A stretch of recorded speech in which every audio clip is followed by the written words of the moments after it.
Ya, pemirsa, calon gubernur Banten nomor urut 1 Wahidin Halim menang mutlak di TPS 2, lokasi tempat pemungutan suara Wahidin. Wahidin meraih suara mutlak dengan raihan suara sebesar 531, sedangkan pesaingnya pasangan Rano Mbai memperoleh 20 suara.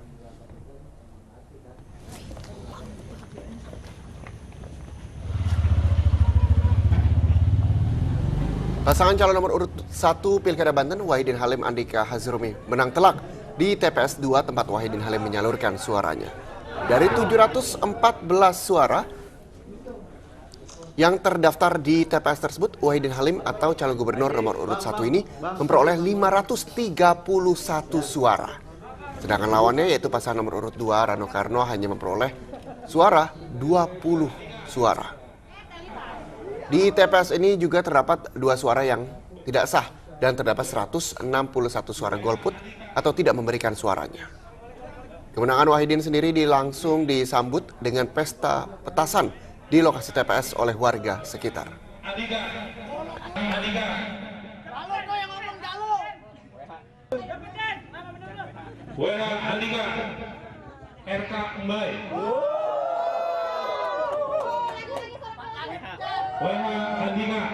Ada indikator bahwa saya mendapatkan suara 50,31%. Rano Karno 79,69%. Sementara iNews Riset di TV News saya dapat suara 51,8%. Rano Karno 48,2%. Indobarometer Metro TV saya mendapatkan suara 50,67%, Rano 49 atau paslon 2 49,33%. Dari data ini saya menyatakan bahwa pasangan nomor urut 1 PH Andika menang dalam pilkada. Berapapun selisihnya, bahwa dalam ketentuan walaupun lebih 1 orang 2 orang itu dinyatakan menang dalam. Pemirsa, sebelum kita bahas lebih lanjut soal Ibu Kota Jakarta, kita ke daerah penyangga Ibu Kota Jakarta terlebih dahulu, yaitu ke Banten. Iya, saya khawatir nanti protes. Ini kan pilkada serentak ada 101 kabupaten kota, Betul. termasuk ada 6 provinsi yang ikut di dalamnya ya. Jadi salah satunya adalah Provinsi Banten. Kita akan melihat seperti apa posko pemenangan Wahidin serta calon wakil gubernurnya Andika Hazrumi di Tangerang, Banten. Indobarometer Metro TV saya mendapatkan suara 50,67%, Rano 49 atau paslon 2 49,33%. Dari data ini saya menyatakan bahwa pasangan nomor urut 1 PH Andika menang dalam pilkada. Berapapun selisihnya, bahwa dalam ketentuan walaupun lebih 1 orang 2 orang itu dinyatakan menang dalam demokrasi. Jadi bukan dari tipis kemenangan atau tidak, tapi dari keunggulan suara yang diperoleh oleh masing-masing calon. Jadi dari hasil ini saya katakan dan berani menyatakan bahwa pasangan WH Andika memenangkan pilkada Banten 2017. Untuk itu saya ucapkan terima kasih terutama kepada rekan-rekan yang selama ini berjuang, teman-teman pers yang telah juga membantu kemenangan atau membantu sosialisasi dan telah memberikan dukungan secara adil dan demokratis, dan para pihak yang nantinya kalau sudah kita hasil dari. Terima kasih sekali lagi Bapak Ibu. Kami sangat yakin pemilih Ahok Jarot itu sangat solid. Jadi tidak ada istilah bergeser. Dan kita tinggal tunggu hasilnya. Terima kasih.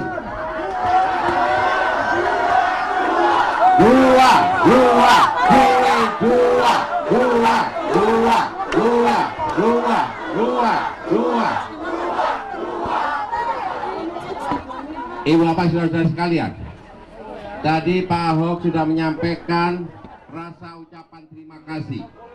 Ada yang perlu kita ingat bersama dari apa yang disampaikan oleh Pak Ahok tadi. Yang pertama, betul, perjuangan masih belum selesai. Perjuangan masih belum selesai. Oleh karenanya, semangat dari pendukung Basuki Jarot tidak akan pernah padam. Dua kata kunci itu.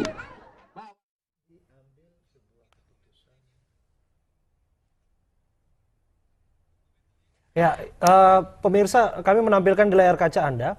Di sebelah kiri layar kaca Anda adalah konferensi pers yang disampaikan oleh pasangan calon gubernur dan calon wakil gubernur nomor urut 2, Basuki Cahayapurnama bersama dengan Jarod Saiful Hidayat berkontestasi di DKI Jakarta. Sementara di sebelah kanan layar kaca Anda adalah pasangan calon gubernur Banten, yaitu pasangan Wahidin bersama dengan Andika Hasrumi, yang secara bersamaan menyampaikan pernyataan persnya. Menanggapi terkait dengan quick count yang saat ini sudah dilaksanakan, namun lagi-lagi kita masih menunggu hasil dari hitungan dari KPUD real count ya, yang nanti akan pada pukul 23 nanti. Dan tadi Jarod calon wakil gubernur pasangan calon nomor urut 2, Jarod Saiful Hidayat mengatakan bahwa perjuangan memang belum selesai karena memang di Jakarta masih ada putaran kedua seperti itu. Namun di Banten karena calonnya hanya 2 nih, kita menunggu sampai pukul 23 nanti. Nah, ini yang sebetulnya penting untuk dicermati secara bersama-sama ya. Terus menerus, cambung menyambung, bergerak secara bersama-sama untuk memenangkan Pilkada Jakarta. Dan di Jakarta sendiri kita masih baru akan merasakan kepemimpinan baru, gubernur yang baru pada bulan April nanti. Oh, jika pada akhirnya memang hasil real count KPU memutuskan akan 2 putaran. Selaras dengan hasil quick count dari beberapa lembaga survei yang INSA. Karena lagi-lagi beberapa pasangan calon boleh saja mengklaim hasilnya, namun hasil real count lah yang menjadi patokan untuk menentukan gerak ke depan. Teman-teman di mana yang nyaman, aman. Nah, saat ini kita kembali lagi ke Banten, pemirsa. Konferensi pers, pidato kemenangan dari Wahidin dan Andika. Seli, oke Zon mau nanya.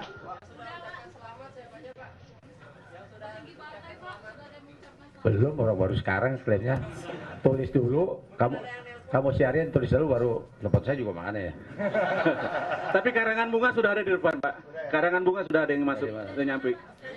Saya nggak tahu, tapi dia bisa dilihat sendiri. Karangan bunga ada depan.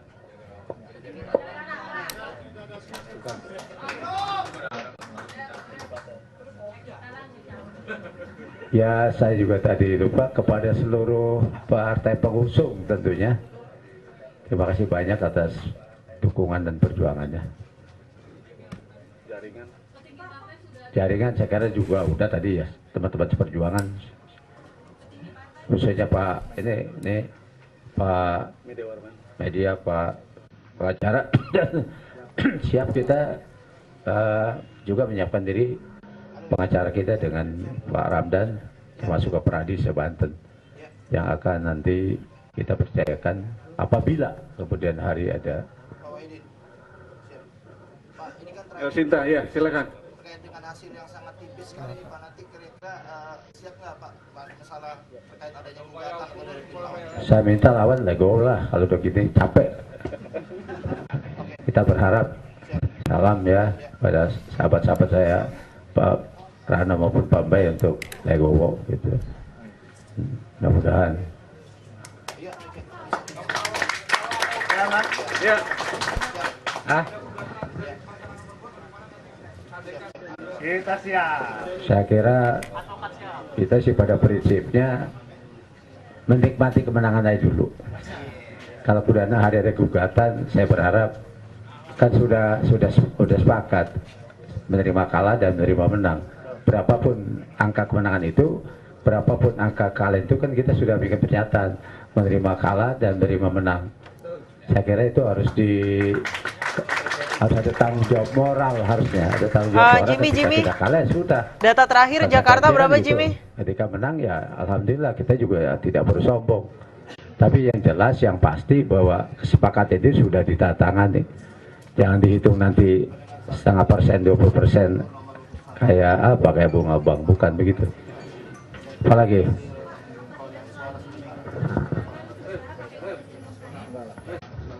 ya, kita menyatakan menang berdasarkan quick count dan 3 lembaga survei dan 3 TV nasional. Ya mudah-mudahan KPU juga dengar, biar dia gak lama-lama lagi.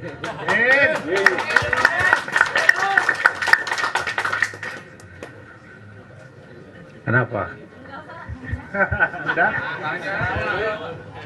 Kayaknya masih kurang puas nih. Nangis? Terharu Pak, Seli Pak, oke Son. Masih ada lagi yang mau bertanya? Cukup ya, terima kasih. Siapa kita? Siapa kita? Siapa kita? Menang, menang. Al-Fatihah. Nah itu dia tadi. Di Banten sendiri sudah menyatakan pidato kemenangannya, namun lagi-lagi karena di Banten calonnya hanya 2, kita masih menunggu hitung real dari KPU dari Provinsi Banten.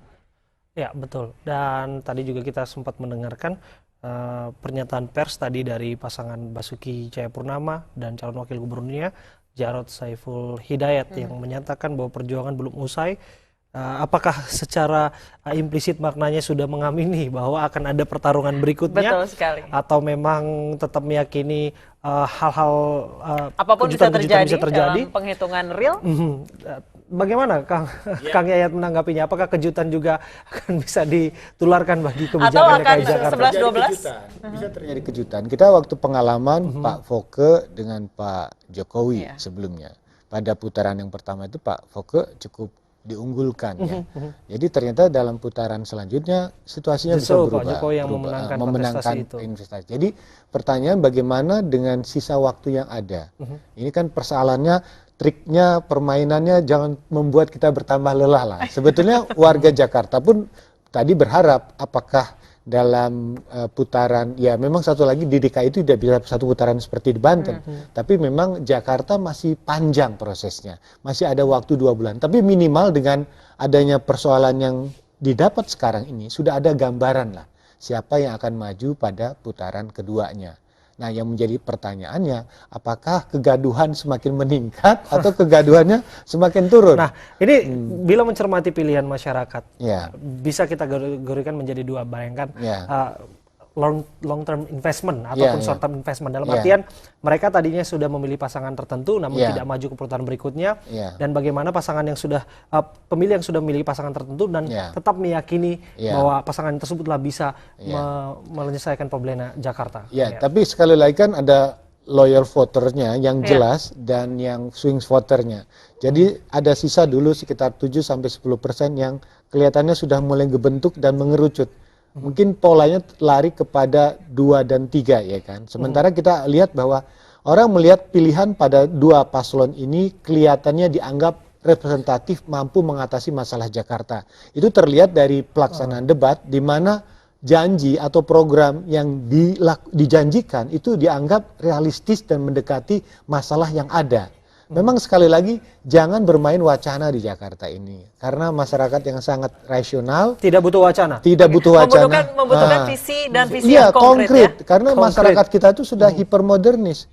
Hari ini punya masalah, hari ini harus selesaikan. Hari ini punya hutang, hari ini harus dibayar. Singkat katanya seorang yang bisa memimpin Jakarta di hari pertama harusnya sudah bisa menunjukkan sesuatu. Jangan ada wacana lagi. Apa yang kurang di Jakarta? Rencana sudah lengkap. Anggaran cukup kuat. Sumber daya cukup bagus.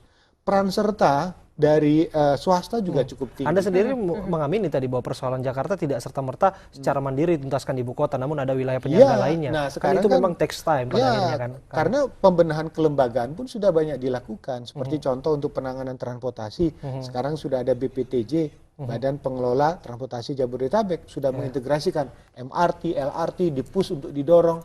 Pertanyaannya, apakah dari wacana program ini mampu tidak menekan biaya transportasi yang dihadapi masyarakat. PR-nya 3 aja kok. Perlu sebutkan. Nanti habis jeda, kita harus jeda dulu Kang Yayat, kami akan kembali saja tetap bersama kami. Pemirsa, calon Gubernur Banten Wahidin Halim optimistis memenangkan Pilkada Banten mengalahkan Rano Karno petahana, dan kita akan bergabung bersama dengan Deriski Orta yang saat ini bersama dengan calon Gubernur Banten Wahidin Halim. Ya, Deriski, apa yang membuat Wahidin sangat yakin memenangkan Pilkada Banten ini? Sementara kita tahu baru ada hasil quick count, belum ada hasil real count.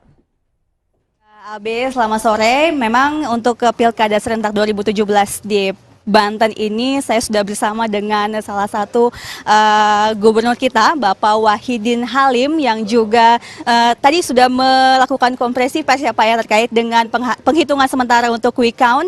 Beliau mendapatkan sekitar 51,9% dari penghitungan sementara di iNews TV. Dan saya akan bertanya langsung kepada beliau, apakah yang memang akan dilakukan pertama kali untuk beliau pada tahun 2017 ini terkait dengan kemajuan dari Banten sendiri. Selamat sore Bapak Wahidin Halim. Iya Bapak. Bapak, bagaimana Bapak untuk pertama kali yang akan Bapak lakukan untuk kemajuan di Banten sendiri Bapak? Ya nunggu dilantik. Yang kedua dilantik kita langsung kerja. Terutama yang berkaitan dengan masalah kepentingan publik, kepentingan masyarakat yang sudah saya canangkan bahwa kita akan berikan gratis bagi kesehatan, membangun sekolah, termasuk juga membangun infrastruktur, dan kita juga akan melihat, mencermati APBD yang sudah disahkan. Tentu dari situ kita segera melakukan langkah-langkah dan kegiatan-kegiatan nyata di masyarakat. Yang menarik tadi ada pembangunan sekolah ya Pak ya. Mungkin ada beberapa mungkin Pak yang sudah dilihat, apakah ada sekolah yang mungkin akan direnovasi untuk... Kita lihat nanti apakah di APBD sudah ada pos anggaran untuk perbaikan sekolah dan pembangunan sekolah. Kalau sudah ada langsung kita kerjakan. Ya, baik, untuk penilaian hasil ya Pak ya, unggul atas pasangan calon untuk kedua ini Pak. Apa yang Bapak rasakan mungkin dari tim sukses Bapak sendiri, apa yang akan Bapak sampaikan kepada masyarakat Banten Pak? Yang pertama terima kasih kepada masyarakat yang telah memberikan kepercayaan. Juga kepada teman-teman yang selama ini berjuang. Ya tentunya ada suka duka, ada pasang surut, terus juga ya macam-macam di situ. Saya kira ini kan bukan hasil saya sendiri, hasil perjuangan masyarakat, hasil perjuangan teman-teman yang memang sejak tahun lalu kita sudah bersosialisasi, terutama juga berkaitan program yang mungkin dan pasnya diterima oleh masyarakat. Program itu yang masuk akal, yang membela kepentingan mereka. Baik, untuk pertanyaan terakhir Pak, harapannya ke depan untuk Banten di 2017 hingga 2022 ini apa Pak? Banten maju, Banten tentunya masyarakatnya punya daya saing tinggi, Banten bisa ngalahkan Jakarta, itu aja mimpi saya Banten bisa ngalahkan Jakarta.